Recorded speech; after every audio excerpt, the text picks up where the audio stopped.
Hi guys, this is a revision video of chapter 10th, light reflection and refraction of class 10th। इस chapter के starting में हम लोग को बताया गया है ऑब्जेक्ट्स के बारे में। तो ऑब्जेक्ट्स तीन टाइप के होते हैं, ट्रांसलूसेंट, ट्रांसपेरेंट और ओपेक। ओपेक ऑब्जेक्ट्स वो ऑब्जेक्ट्स होते हैं जो लाइट को अपने थ्रू पास नहीं होने देते हैं और एक शैडो फॉर्म करते हैं, लाइट को कम्प्लीटली ब्लॉक कर देते हैं। ट्रांसलूसेंट ऑब्जेक्ट पार्शली लाइट को पास थ्रू करने देते हैं और ट्रांसपेरेंट ऑब्जेक्ट कम्प्लीटली लाइट को पास थ्रू करने देते हैं। ओपेक ऑब्जेक्ट्स के एग्जाम्पल हो गए जैसे डोर हो गया, वॉल हो गए, जो किस लाइट को एकदम पास नहीं होने देते। ट्रांसलूसेंट ऑब्जेक्ट के एग्जांपल हो गए जैसे बटर पेपर हो गया, ग्रीजिंग पेपर हो गया। ट्रांसपेरेंट ऑब्जेक्ट के एग्जांपल हो गए जैसे कि सेलोफेन पेपर हो गया, पॉलीथीन हो गई। ये सब ट्रांसपेरेंट ऑब्जेक्ट है। अब हमें लाइट के बारे में बताया गया है। तो लाइट के बारे में हमें स्टार्टिंग में ये बताया गया है कि लाइट एक ऐसी चीज़ है, ऐसी एनर्जी है जो हमें हमारे आसपास की सब ऑब्जेक्ट्स पे फॉल करके, रिफ्लेक्ट करके उसे विजिबल बना देती है। तो हमें यहाँ पे लाइट की कुछ प्रॉपर्टीज़ बताया गया है कि लाइट एक स्ट्रेट वे में जाती है, पर ज़रूरी नहीं है कि वो स्ट्रेट वे में ही जाए, वो बेंड भी करती है। और उस बेंडिंग, उस लाइट की उस टेंडेंसी को जिससे कि वो बेंड करती है, उस टेंडेंसी को हम लोग कहते हैं डिफ्रैक्शन ऑफ लाइट। और हम लोग को यहाँ पे मोर टू नो में भी बताया गया यहाँ लास्ट में कि पॉसिबल है कि लाइट एक वेव भी नहीं है, एक पार्टिकल भी नहीं है, लेकिन उसका वेव नेचर को हम लोग को हायर क्लासेस में पढ़ाया गया। पॉसिबिलिटी है कि लाइट एक रे के फॉर्म में ना हो कि एक वेव या बीम के फॉर्म में हो, आई मीन वेव के फॉर्म में हो, तो हमें हायर क्लासेस में बताया जाएगा। इस चैप्टर में हमने अज्यूम किया है कि लाइट एक स्ट्रेट लाइन के फॉर्म में है, एक स्ट्रेट रे के फॉर्म में है। इस चैप्टर के स्टार्टिंग में हमें रिफ्लेक्शन और रिफ्लेक्शन के बारे में बताया गया और हमारे इस चैप्टर में हमें रिफ्लेक्शन और रिफ्रैक्शन दो टॉपिक्स पढ़ना है। लाइट जो एक स्ट्रेट पाथ में मूव करती है उसको कहते हैं rectilinear propagation of light. Spelling है उसकी, एक सेकेंड, स्पेलिंग है उसकी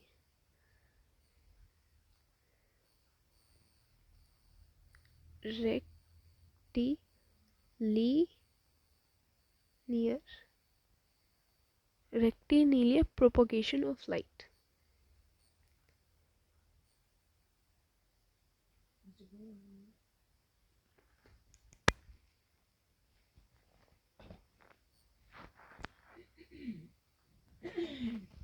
तो रेक्टिलिनियर प्रोपोगेशन ऑफ लाइट। अब स्टार्टिंग में जो हमारा टॉपिक आता है मेन, वो है रिफ्लेक्शन ऑफ लाइट। तो रिफ्लेक्शन ऑफ लाइट क्या होता है? रिफ्लेक्शन ऑफ लाइट होता है, हम लोग कहते हैं बाउंसिंग बैक ऑफ लाइट। अब बाउंसिंग बैक ऑफ लाइट से हम लोग क्या समझते हैं? बाउंसिंग बैक ऑफ लाइट जैसे कि एक क्रिकेटर बाउंसर बॉल फेंकता है तो वो पहले ज़मीन पे हिट करती है और फिर वो बैट्समैन के पास जाती है। वैसे ही ये प्लेन सरफेस में, ये स्ट्रेट लाइन होगी, स्ट्रेट ड्रॉ नहीं हो रही, तो ये प्लेन सरफेस पे जब एक लाइट की रे टकराती है और फिर वो वापस हिट करके चली जाती है, इसको हम लोग कहते हैं रिफ्लेक्शन ऑफ लाइट। अब एक और आगे पढ़ने से पहले हम लोग थोड़े टर्म्स जान लेते हैं। एक होता है नॉर्मल। तो ये जो हमारे प्लेन सरफेस है, इसके एक परपेंडिकुलर एक इमेजिनरी लाइन हम इमेजिन करते हैं, इसको हम लोग कहते हैं नॉर्मल। ठीक है। अब दो और टर्म्स है, एक सेकेंड। अब जो ये एंगल ऑफ इंसिडेंस और नॉर्मल है, ये जो एक एंगल, आई मीन जो इंसिडेंट रे है और जो नॉर्मल है, वो एक एंगल फॉर्म करते हैं। ये जो एंगल ये लोग फॉर्म कर रहे हैं, इसको हम लोग कहते हैं एंगल ऑफ इंसिडेंस। और ये छोटे आई से, स्मॉल लेटर आई से डिनोट किया जाता है। और वहीं पे यहाँ पे जो ये नॉर्मल और रिफ्लेक्टेड रे के बीच में जो एंगल फॉर्म हो रहा है, इसको हम लोग कहते हैं रिफ्लेक्टेड रे या angle of reflection, reflected angle और एंगल ऑफ रिफ्लेक्शन। इसको हम लोग स्मॉल आर से डिनोट करते हैं। ठीक है। अब हमारे पास दो लॉ आते हैं। पहला लॉ है the angle of incidence is equal to the angle of reflection. ये अभी हमने जो एंगल ड्रॉ किए थे, एक सेकेंड, यहाँ पे और ये वाला जो हमने ड्रॉ किया था, आई इक्वल्स टू आर होता है। ये लॉ है, angle of incidence equals to angle of reflection.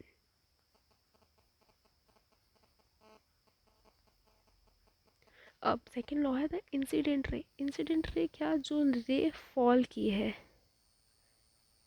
Surface पे वो इंसिडेंट रे, और जो रे रिफ्लेक्ट की है ये रिफ्लेक्टेड रे, और ये नॉर्मल, ये तीनों एक ही प्लेन पे लाई करते हैं। आप लोग इमेज के थ्रू भी देख सकते हैं, लोग एक ही प्लेन पे लाई कर रहे हैं, ये लॉ है। और ये कहा गया है कि ये लोग हर टाइप के रिफ्लेक्टिंग सरफेस पे इंक्लूडिंग स्पेरिकल सरफेसेस पे भी वर्क करता है। तो यहाँ पे हमें स्पेरिकल सरफेस से क्या मतलब, स्पेरिकल सरफेस से मतलब है स्पेरिकल मिरर्स। अब हम आते हैं मेन टर्म मिरर पे। अब ये मिरर क्या चीज़ है, मिरर वो चीज़ है जो लाइट को रिफ्लेक्ट करती है। जैसे कि हम लोग रिफ्लेक्शन, अब एक इमेज फॉर्म होती है जो इमेज को हम लोग देख सकते हैं मिरर में, रिफ्लेक्शन के थ्रू एक इमेज फॉर्म होती है मिरर में। तो तीन टाइप के मिरर्स होते हैं। पहला होता है प्लेन मिरर, जो हर किसी के घर में ऑलरेडी इंस्टॉल्ड होगा, सब लोग देखते होंगे जो घर में मिरर यूज़ करते हैं हम, वो होता है प्लेन मिरर। और एक होता है अब फिर ये प्लेन मिरर आगे अब स्पेरिकल मिरर्स होते हैं दो, एक होता है कॉनकेव मिरर, एक कॉन्वेक्स मिरर। स्पेरिकल टर्म से हम समझ रहे हैं कि वो थोड़ा कर्व्ड होगा। अब यहाँ पे हम लोग जैसे कि देख सकते हैं ये दोनों, ये ये इधर से कर्व्ड है, इधर से कर्व्ड है, ये दोनों हैं हमारे स्पेरिकल मिरर्स। अब स्पेरिकल मिरर्स दो टाइप के होते हैं, कॉनकेव, एक कॉन्वेक्स। अब हमें जानना है कि कॉनकेव और कॉन्वेक्स बेसिकली अलग अलग होते कैसे। तो यहाँ पे हम देखते हैं, अब जैसे कि एक पहले कॉनकेव और कॉन्वेक्स हमने लिया कैसे वो देखते हैं। सपोज़ एक बहुत बड़ा सर्कल है और उस सर्कल के हम लोग दो पीसेस कर देते हैं,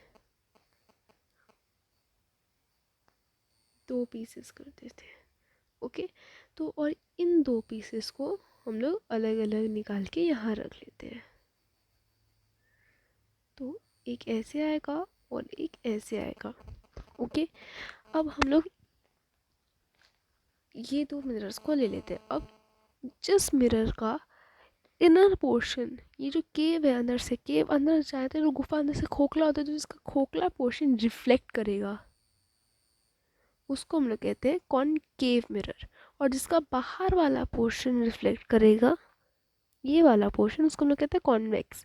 तो ये हमारा कॉनकेव हो गया और ये हमारा कॉन्वेक्स, ओके। अब हम लोग पढ़ते हैं थोड़ा मिरर के बारे में।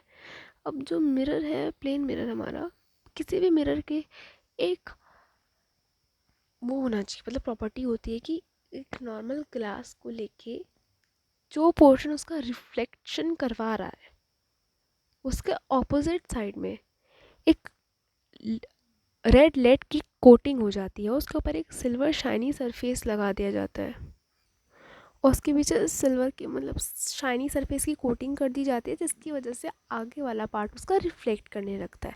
उसी की तरह मतलब उसी तरह कॉनकेव मिरर में भी जो रिफ्लेक्टिंग पार्ट है उसके पीछे वाला मतलब बाहर का एरिया को उसको पॉलिश कर दिया जाता है, और कॉन्वेक्स मिरर में अंदर का एरिया को।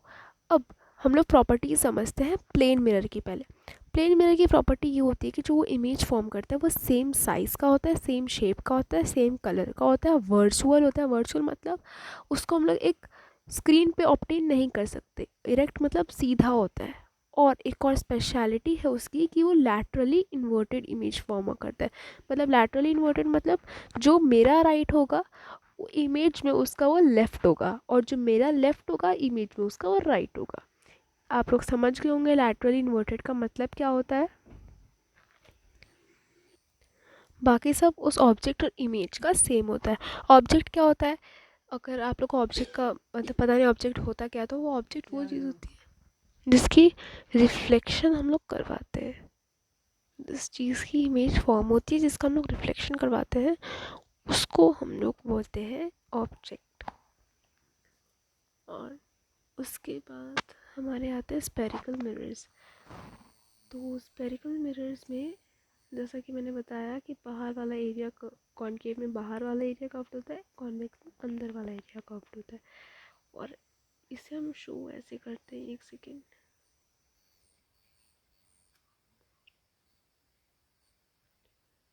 जैसे कि अगर ये हमारा कॉनकेव में है तो उसका अंदर वाला एरिया रिफ्लेक्ट करेगा, तो उसके बाहर वाले में हम ऐसे ऐसे लाइंस ड्रॉ कर देते छोटे छोटे, जैसे कि हम लोग अंडरस्टूड हो जाता है कि बाहर वाला रिफ्लेक्टिंग मतलब बाहर वाला पॉलिश्ड है, अंदर वाला रिफ्लेक्टिंग सरफेस है। कॉन्वेक्स हम लोग ऐसे करेंगे और प्लेन मिरर में हम लोग ऐसे करेंगे। ओके,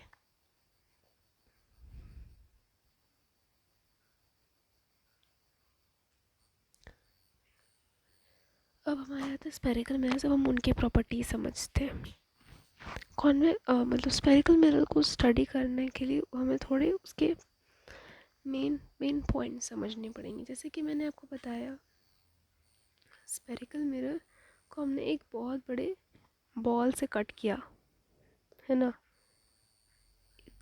इतने बड़े बॉल से हमने कट किया, तो इस बॉल का कहीं ना कहीं एक सेंटर रहा होगा, क्योंकि ये भी तो एक सर्कल है तो इसका एक सेंटर रहा होगा। और अगर हमने इसमें से इसको कट किया तो अब ऐसे ले लो, लेकिन अगर हम लोग देखें तो था तो असल में ये ऐसे है ना, तो इसका जो मेन सर्कल का जो सेंटर है वो इस मिरर का सेंटर ऑफ कर्वेचर हो जाएगा। ओके, अब यहाँ से पोल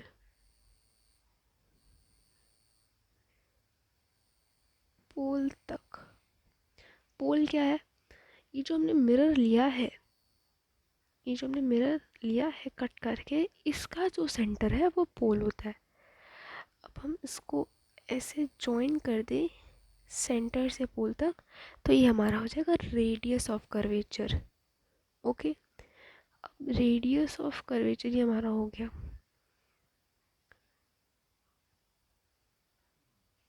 और जो हमारा रेडियस ऑफ कर्वेचर हो गया, अब इसका हाफ, इसका ये सेंटर ऑफ कर्वेचर, ये पोल, और ये जो डिस्टेंस है हमारी रेडियस हो गई, तो इसका हाफ जो होगा वो हमारा होगा पोल, आई मीन फोकस।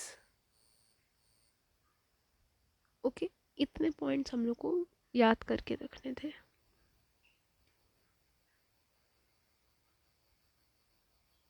ये कॉन्वेक्स और कॉनकेव मिरर दोनों में सेम होते हैं।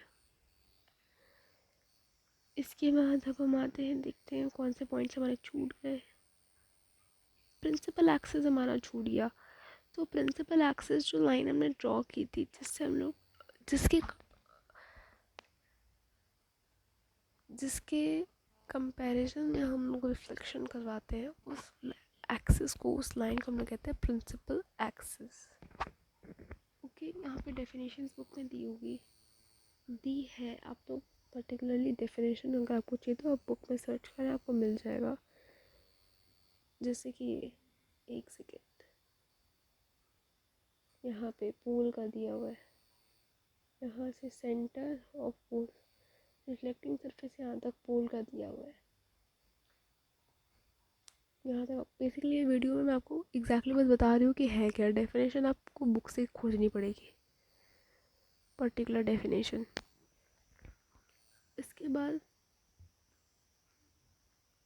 बाद हमारे दो पॉइंट्स आते हैं, कन्वर्जिंग एंड डाइवर्जिंग मिरर्स। तो ये कन्वर्जिंग और डाइवर्जिंग का मतलब क्या होता है?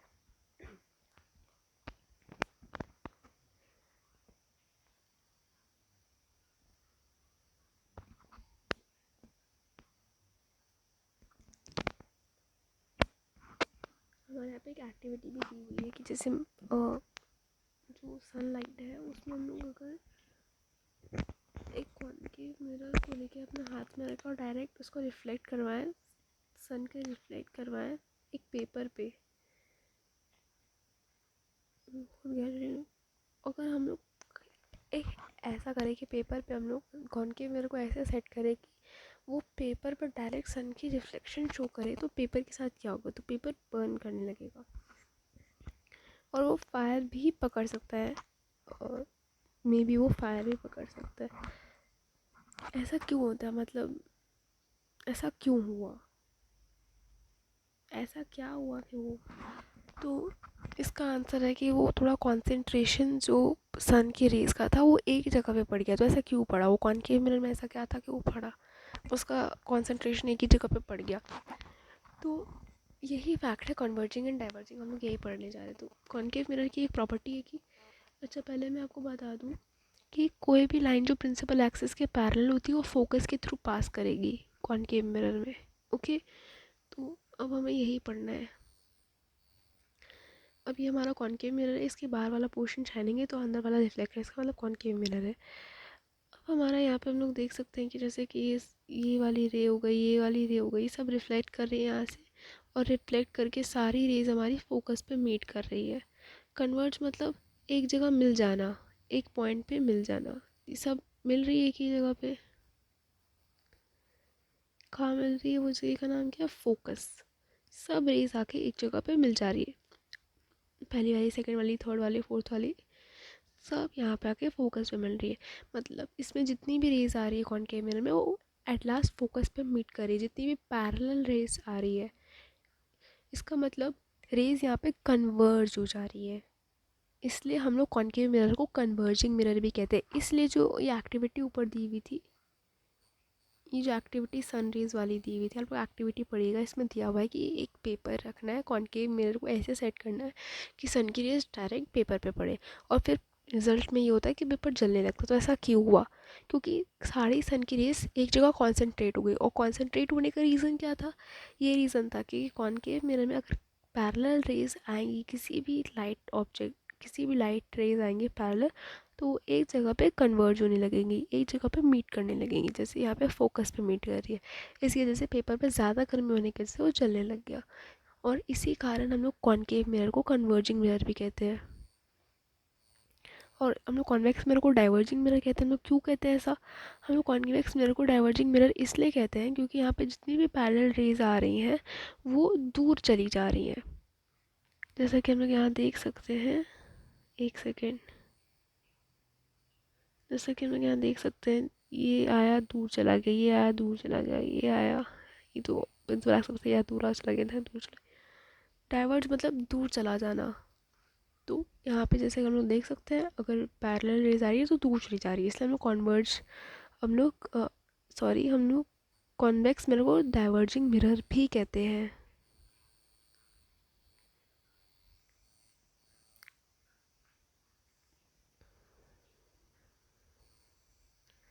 अब यहाँ पे एक हम लोग को फॉर्मूला दिया हुआ है, रिलेशनशिप निकाला गया है रेडियस ऑफ कर्वेचर और फोकल लेंथ का।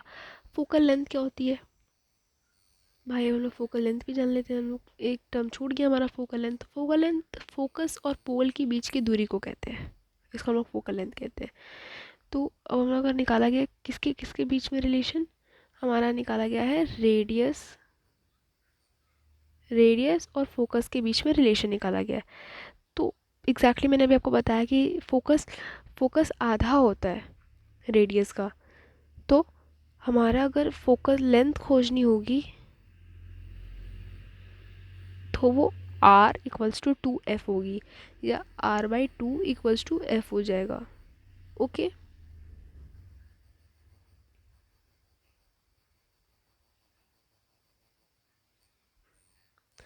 इतना हमारा यहाँ तक था। अब image formation by spherical mirrors हम लोग नेक्स्ट वीडियो में कवर करेंगे। मैं बहुत ट्राई कर रही हूँ जल्दी जल्दी करने का, स्टिल इतना टाइम लग रहा है, सॉरी फॉर दैट। और ये रिवीजन वीडियो है, इसलिए मैंने कुछ ज़्यादा ही एक्सप्लेन नहीं किया है, और ये एनसीईआरटी बुक से है। अगर आपको वीडियो अच्छी लगे तो लाइक सब्सक्राइब करें और शेयर करें अपने दोस्तों के साथ। Thank you.